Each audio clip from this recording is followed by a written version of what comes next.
Shalom. I'd like to start out by giving all glory, praise, and honor to Yahweh Bahasham, Yahweh Shai Bahasham, Rakach Wadash. Double honors to the elders and apostles of the Great Millstone, and Shalom to the elect of Israel. This is the Mayim in Atlanta, and I was on some comment board the other day, and I saw some guy trying to prove something. I can't even really remember, but he tried to prove something with Newtonian physics, the laws, Newton's laws of motion. And so I figure I might as well do a video on it. And so this is from the Glenn Research Center. It's through NASA. It's a .gov site, but it's showing Newton's laws of motion. And we'll read through them all just as a high school refresher. But it says, what are Newton's laws of motion? An object at rest remains at rest, and an object in motion remains in motion at constant speed and in a straight line unless acted on by an unbalanced force. Number 2, the acceleration of an object depends on the mass of the object and the amount of force applied. And then the third law, and this is what we'll be looking at. It says, whenever one object exerts a force on another object, the second object exerts an equal and opposite on the first. And so as it says, every action has an equal or opposite reaction. And that's right here. So Newton's third law, action and reaction. And in the world, people would call this karma. But it's really just the Heavenly Father. It's Yahweh, Ba'Shem Yahweh Shai, carrying out judgment. It's actually just judgment when you see it on people. It says, whenever one object exerts a force on a second object, the second object exerts an equal and opposite force on the first. So what goes around comes around. His third law states that for every action, force, in nature there is an equal and opposite reaction. If object A exerts a force on object B also exerts an equal and opposite force on object A. In other words, forces result from interactions. And so a great example of this are, oh man, the name of it's slipping me right now, but where you've got like these silver or metal balls, and it'll be lined up like 5 or 6 of them, and you drop one on one end and you see the reaction on the other one go up, and it just keeps going back and forth. Gosh, I can't think of the name of that right now. Slovakia. But moving on, it says examples of action and reaction involving aerodynamics. The motion of lift from an airfoil, the air is deflected downward by the airfoil's action, and in reaction, the wing is pushed upward. And so that's lift. The motion of a spinning ball, the air is deflected to one side, and the ball reacts by moving in the opposite direction. The motion of a jet engine produces thrust, and hot exhaust gases flow out of the back of the engine, and a thrusting force is produced in the opposite direction. So that's propulsion. And these laws are needed for Esau to fly his airplanes, his air chariots. And so this should actually get through to him, an understanding that everything he's done is going to come right back onto their red heads, onto their red necks. And so I think we've got the gist of it. If you put something out, it's going to come right back at you. Or if you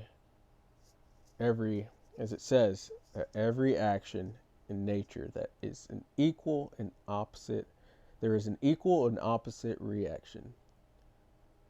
What goes around comes around. And as I was saying earlier, it's just judgment. It is the Lord judging. And so we're going to start out at this classic verse, Revelation 13:10. He that leadeth into captivity shall go into captivity. That's very simple to understand. And understanding that, you would not actually put anyone into captivity, because you wouldn't want that to happen to you or your descendants down the line. He that leadeth into captivity shall go into captivity. He that killeth with the sword must be killed with the sword. Here is the patience and the faith of the saints. And Esau put people into captivity. He put the Israelites into captivity, the so-called Negroes, Latinos, and Native Americans. He killed us with the sword as well.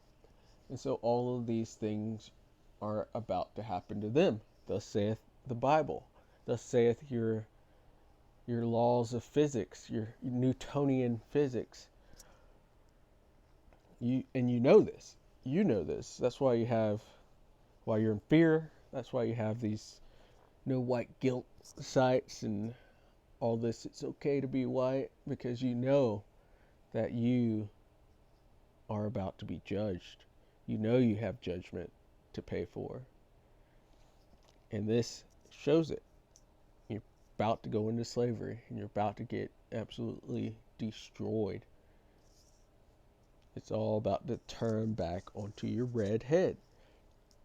Let's move on. And this is really, it's all throughout the scriptures. As thou hast done, it must be done. Obadiah, Deuteronomy 30 and verse 7. And the Lord Yahweh, thy power, will put all these curses upon thine enemies. These curses going back to chapter 28 and from verse 16 all the way down. All of those curses are about to come onto the Edomites. You could call it their manifest destiny, to go into captivity, to be killed with the sword, to have these curses turned onto them, to really just everything they've done. It's their manifest destiny for the negative parts of it to come back onto them. It says, and the Lord Yahweh, thy power, will put all these curses upon thine enemies and on them that hate thee, which persecuted thee. And so the Israelites went into captivity. They became the tail and not the head, and had all the Deuteronomy curses put onto them. And the main object of inflicting it were the Edomites, the self-proclaimed white people. But we're at the end of their time, end of their eon, and the Lord's going to turn all those curses that were on the Israelites onto our enemies, with our main enemy, the one who afflicted us, being the Edomites. All that's going to come right onto their pape. This is book of Exodus, chapter 21 and verse 23, because this is the Lord's law. And if any mischief follow, then thou shalt give life for life. That's Newtonian physics. Eye for eye, tooth for tooth, hand for hand, foot for foot, burning for burning, wound for wound, stripe for stripe. So if you do something, you put something out there, it's going to come back onto you. Judgment. And we'll finish this up at Amos 9 and 11. In that day will I raise up the tabernacle of David that is fallen, and close up the breaches thereof. And I will raise up his ruins, and I will build it as in the days of old.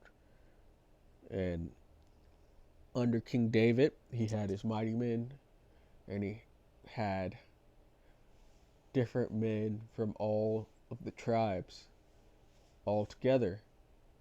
And at the same time, they had all of the other nations in subjection. And so we did it, and this all came back on us, even though that was in through the Lord's word for us to do that. We still couldn't keep his commandments and went under the curses. And a big part of that was the captivity, the slavery that we served under the Edomites. But now they have broken every law in the book, and so they're going to have the curses put on them. And as it said in 30 and 7, he's just going to put it onto our enemies. And so this is all about to happen to them. But it shows that even the third law of motion pertains to the Israelites. And it says that they may possess the remnant of Edom, because there's going to be, as you could say, an elect of the Edomites, and that being the elite. That's going to be the remnant, because they're going to hide in their bunkers when the destruction comes. But the elect of Israel will be there to drag them out, and for them to be the first crop of slaves. And as it says in Psalms, that the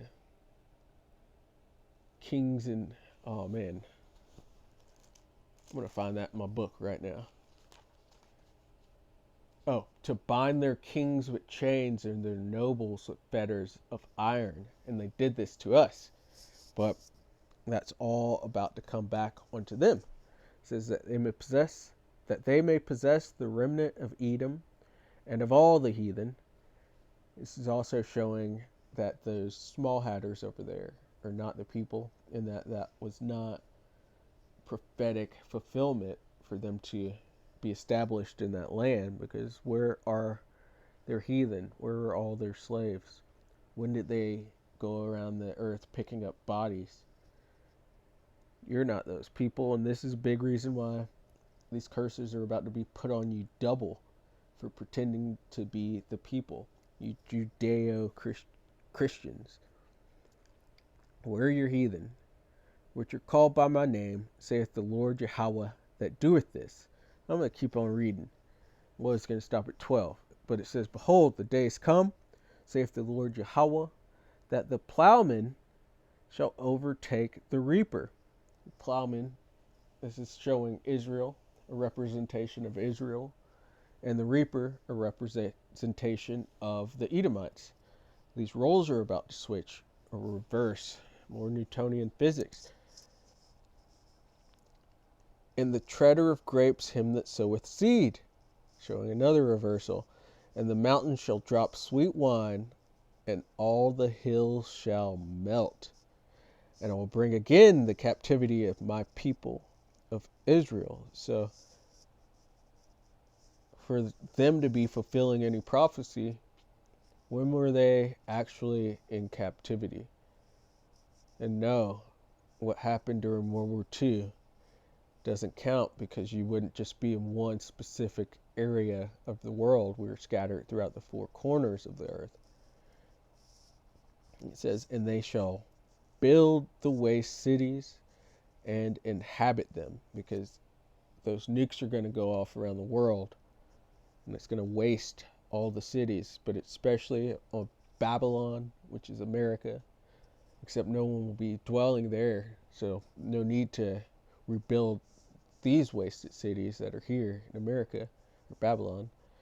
But Israel will also be nuked, and that place will have to be built back up, because that's going to be the capital of the earth, really. And inhabit them. And they shall plant vineyards and drink the wine thereof. They shall also make gardens and eat the fruit of them. And this won't be GMO vegetation and fruit.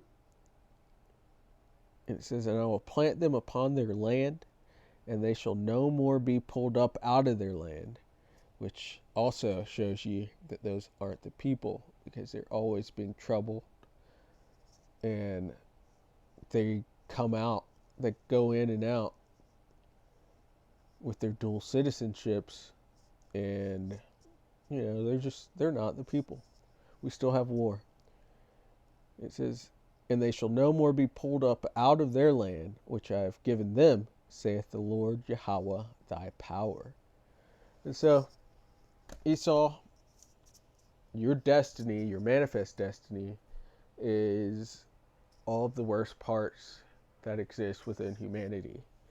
You're going to have to go through a long, long, long 1,000 years of captivity.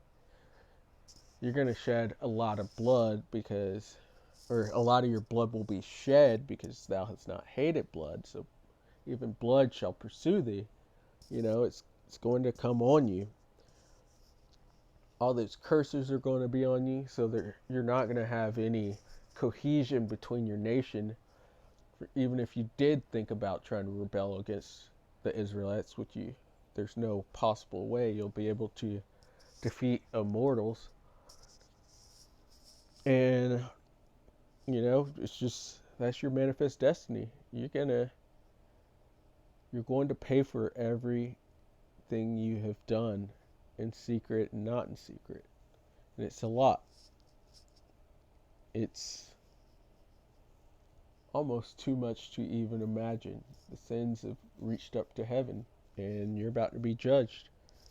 All that stuff you did is coming right back onto you. So, Lord willing, that was edifying. I'd like to give all glory, praise, and honor to Yahweh Bahasham, Yahweh Shai Bahasham, Rakach Wadash. Double honors to the elders and apostles of the great millstone, and Shalom to the elect of Israel. Shalom.